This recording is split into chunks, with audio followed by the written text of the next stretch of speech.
Welcome back to Blurred Summits. Today on episode 27, we are talking about communication.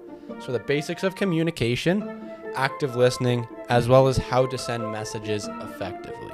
Yes, sir. So Abdul, what are the basics of communication? So with communication, there's two things that we need to understand. The two parts of communication is the content and the relational information. So the content are the words that we say. Yep. Right? But relational information is how those words are received by the other person. You know, it doesn't matter what I say if the person takes it in a wrong way or a different way. They take it out of context or something. They take it, in what I didn't intend for it to be, right? So you need both of these to have effective communication. If you have one but not the other, it just won't work out, right?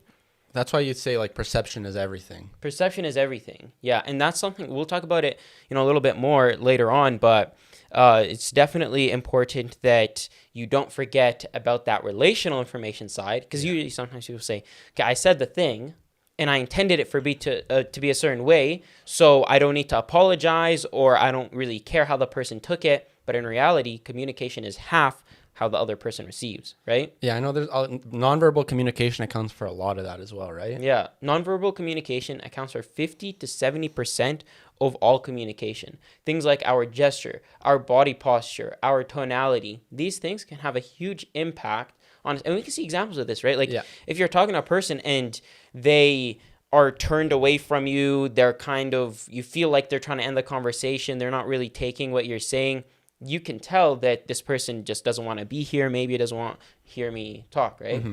Well, ironically, I'm terrible at picking up others' social cues, like things like that. I'm like, I could either be going off on something or they'll be saying something and I'll either pick it up completely wrong. I was like, oh well, but that's the challenge of it.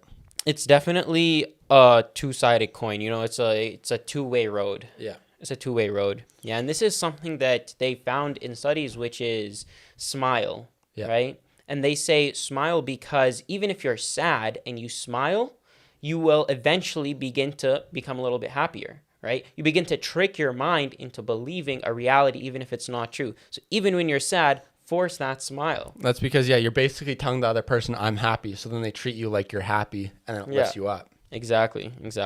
So the 6 C's of communication. This is such a terrible acronym, because usually acronyms, it's like bed mass, something like that. How is this an acronym?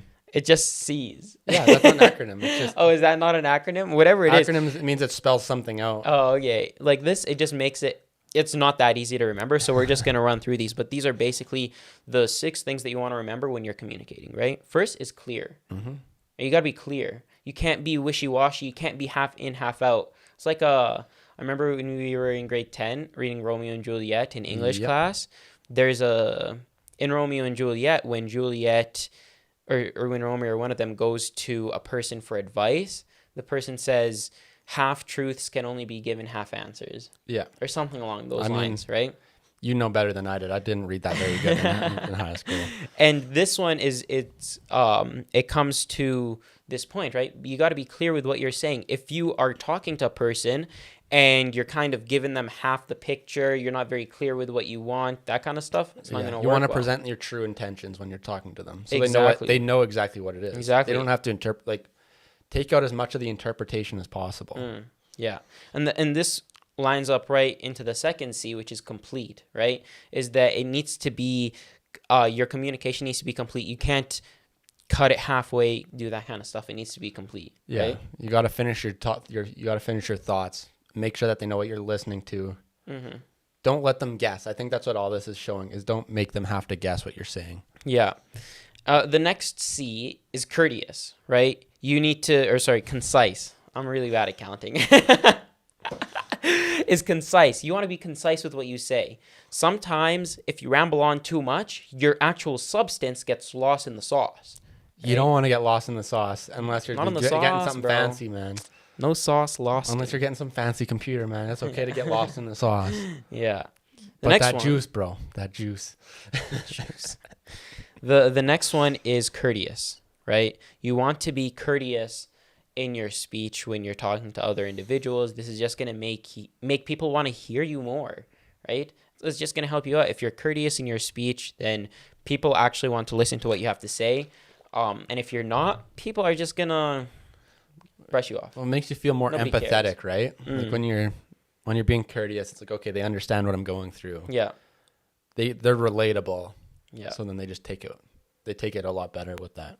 The next C is correct, right? Or what you believe to be correct. So this is basically saying like you don't lie in your speech. No fake news here. No fake news. Like you can't, if you are not saying the correct information and you know that you're not saying the correct information, that is just, well, it's obvious. Like you're setting yourself up for failure in communication. Yeah, people can pick that off so clearly, right? Oh, yeah. If you're saying like the opposite of what you believe. Mm-hmm. Absolutely. And the last C of communication is constructive, right? You want to be constructive in your communication, especially when it's work related or project related. You're trying to work with people on some stuff. You want it to be constructive. You don't want to be tearing down ideas unnecessarily. You want to try to build up the thing rather than tear it down. Yeah. So. Yeah, I think that one we talked about a lot last week in some of our episodes, right? Yeah. Is especially working together. With what was it? What was it about? It was about the hustle mindset, that type of stuff. Where we were talking about you build stuff up together. You can either build the highest tower or chop someone else's down. Exactly. Absolutely. Now the next topic is my personal favorite topic. It's active listening, right? So what active listening, it's pretty much an activity. It's an action that you do when you're listening to a person that ensures communication is, withheld. Yeah. Like it's maintained, and it ensures that the other person knows you're getting what they're saying. And most of the time when we're talking, right, like here, a really cool saying I like to hear, it's most of the time when we're listening, we're not actually listening. We're hearing. Yeah. We're just getting this information, but in the back of my mind, I'm thinking, what am I going to say next? How am I going to reply to this person, right? Yeah. Instead, active listening promotes true listening, true taking in what the person is saying with your full body, right? Yeah. And not just hearing these sounds coming out of their mouth. Yeah, it's all about that understanding, right? Exactly. I think it's like a lot of these ones when you're first meeting someone, you've got a response canned, you've got another question you want to ask. Yeah. And then you forget something. Like I am notoriously bad at forgetting someone's name when I first meet them. Yes. I cannot remember someone's name for the life of me, but I'll talk to them like I've known them for whatever. I'll talk to them. They'll say, hey, what's your name? This. Then I'm like, oh, what's yours? They say it back. I forget it. That's a prime example of hearing but not listening. See, but that's why I've tried to fall into the habit of saying, oh, nice to meet, repeat the name back to them, right? Yeah. Because then it kicks it in the back of my head. Yeah. And it really shows that you weren't just saying, hey, like, what's your name or whatever for the formality of it. Yeah. But it's actually to know their name. Yeah. Right? It's to know their name. To know who they are. So when you're I've saying definitely something. That's so funny. I've done that with someone. I've worked with someone for 6 months and I didn't know their name and I talked to them like I knew exactly who they were. That's so funny, bro. I was like you get in too deep, right? It's like it's like a weekend. It's like I've talked to this guy like 4 times and I don't know his name. It's like, bro. Okay, I guess I can't ask him. Because you have to ask someone who knows them but doesn't actually know them to the point where it's like, hey, this guy didn't know your name. I saw this funny thing. It's like if you forgot the person's name, just ask to like grab their phone number and get them to write their contact in. It's like, oh, here, just type your phone number. Like, well, I'll keep in touch. And when they put in their contact, they'll write in their name. I don't know about that one. Like, funny. I think if someone gave me their phone, I wouldn't put in my name and you just put in the number. And just hand it back. But I wouldn't do that like to be a dick. I'd be doing that just because I'm like, I don't want to go all over their phone. I'll just type it in, hand it back to them. They can finish it up. Yeah. It's always so, especially when you just meet the person, right? You just met a person, they just told you their name, and for some reason it just out of your mind. And you can't say it again in the other conversation. It's like, sorry, what was your name again? I kind of forgot. Yeah. Even though I think it should be okay to do that. It's just I do it a lot now. I'm just like, I'm sorry, I completely forgot your name. What is it again? Like, I can't be bothered to call you dude for the next 6 months.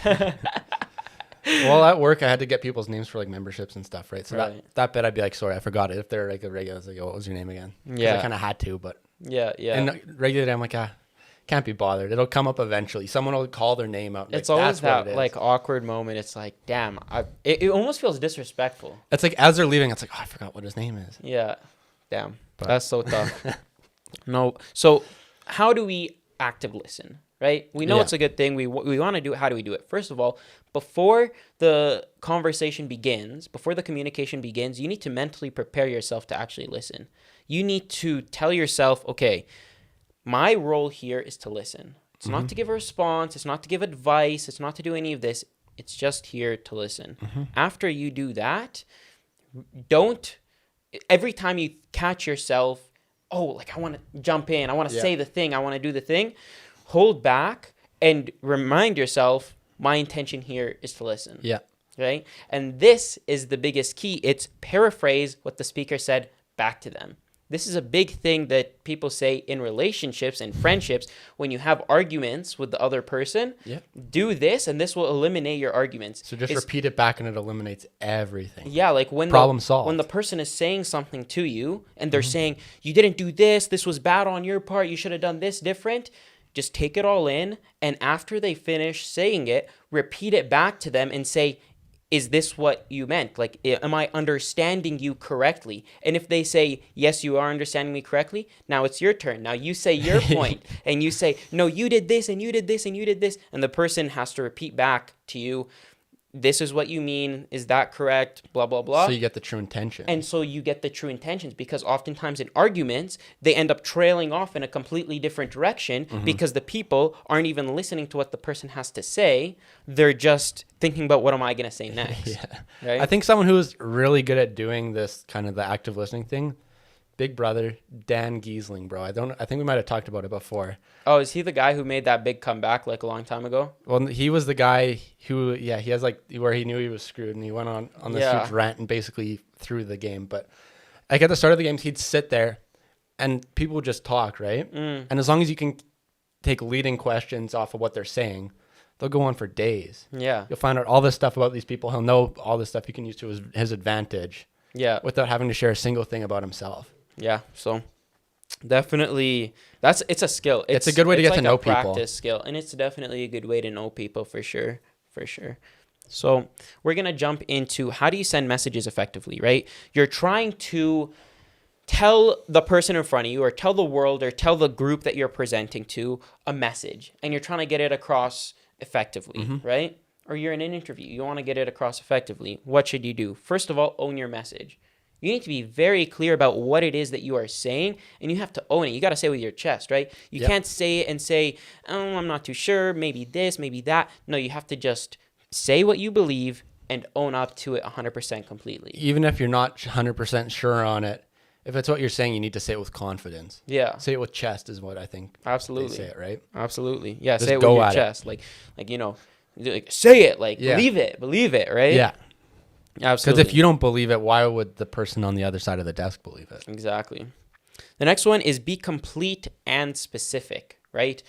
This is especially true with presentations, is you want to be specific about the thing that you're talking about, or with interviews, you want to be specific about the thing that you're addressing. Yeah. And you don't want to stop your point in the middle and trail off on a tangent. You want to finish that point completely so that they're with you, right? They don't lose you halfway, they're with you, and then you can start your next point after that. Yeah. Right? This seems like these are a lot of the 6 C's just kind of rephrased and changed up. A lot of these are the 6 C's. Yeah, that is very true. If you remember the 6 C's, you will be an effective communicator. Yeah. The third one is state your needs and feelings clearly, right? Most of the time, if you're having a conversation and you have certain needs, we cover those needs up by excuses, by, oh, I think I deserve this because of all these different reasons. Ignore all that other stuff. Just say exactly what it is that you need. I need you to do this. Yeah, it's like you're trying to get something out of someone, and you try to trick them into it. Yeah, or maybe you feel bad about asking for something, so you try and hide behind this facade of a bunch of excuses and stuff. But that drives people crazy. Like, I know that people that do that, it drives me crazy when that. Yeah.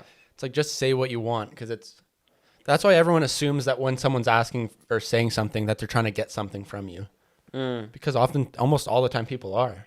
Yeah, it's like, just be straightforward with exactly what you need in your feelings. Something that I heard once was that, let's say you want a person to change. Let's say friend, relationship, whatever, and you want the person in front of you to change. Ask think of what is the absolute minimum thing that I would be satisfied with should I get it.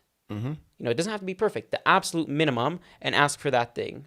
So, for example, let's say that you're married to someone and they never put down the toilet seat, right? Yeah. So instead of telling them, you're so messy, you have to help clean up the rest of the house, all this kind of stuff, just say, just put down the toilet seat. That's it. This is the minimum thing for you. It's not the entire house. It's not all this stuff. It's the one thing. It's just the one thing, right? So that's like a quick little tip. Well, yeah, I think it's intentions, like saying what your true intentions, people will be more likely to follow it, right? Absolutely. If it's like, if your long-winded story with something hidden in it, they're like, no, you're trying to trick me into doing something for you. Just say, if you need something done, tell me, and more often than not, they'll follow through with it, right? Exactly. Yeah. And that kind of leads into the next one, which is, avoid hidden agendas. Yeah. You never want to have a hidden agenda when you're sending a message for two big reasons. First of all, if you have a hidden agenda, it's likely to be misinterpreted, right? It's not so hidden because they'll hear the agenda. Right? And the second thing is that it's very deceptive in nature, so you destroy future communication. Yeah, like the other person can pick up you being deceitful with that stuff, right? Yeah. They're like, oh, they're trying to. And even if they don't, they don't in the future, somewhere down the line, karma's gonna catch up with you, and it's gonna be shown, and the truth will be revealed, and then the trust is completely gone. And once trust is gone, it's very unlikely that it's gonna come back again. Yeah, like all the negatives of a bunch of these things, you'll see them in the live reality TV shows, right? Oh yeah. Like you look at like Survivor, Big Brother, all these ones. They are doing the opposite of what they're all being deceitful, but everyone knows it. I was like, I think I'm tricking this person by doing this and this. It's like, no, it's crystal clear. They can pick up on everything you're doing. Exactly. So, just avoid hidden agendas at all costs. It's not something that you want. Instead, just say what it is that you really need, and more likely than not, you'll probably get what it is that you want. Yeah. And this last one is very important for sending effective messages to people. It's look for feedback that your message was accurately taken or received, right? We spoke about communication having two parts. There's the content, what you say, but there's the relation and information, how it's actually received. Yeah. You need to look for these signs, right? Look for are they nodding with me? Because, they're doing the nonverbal communication back to you. You're speaking, they're nonverbal. Exactly. You're really good at telling the times when you'll say something, and I'm like, wait, what? Yeah. I hope like, what is that he just said?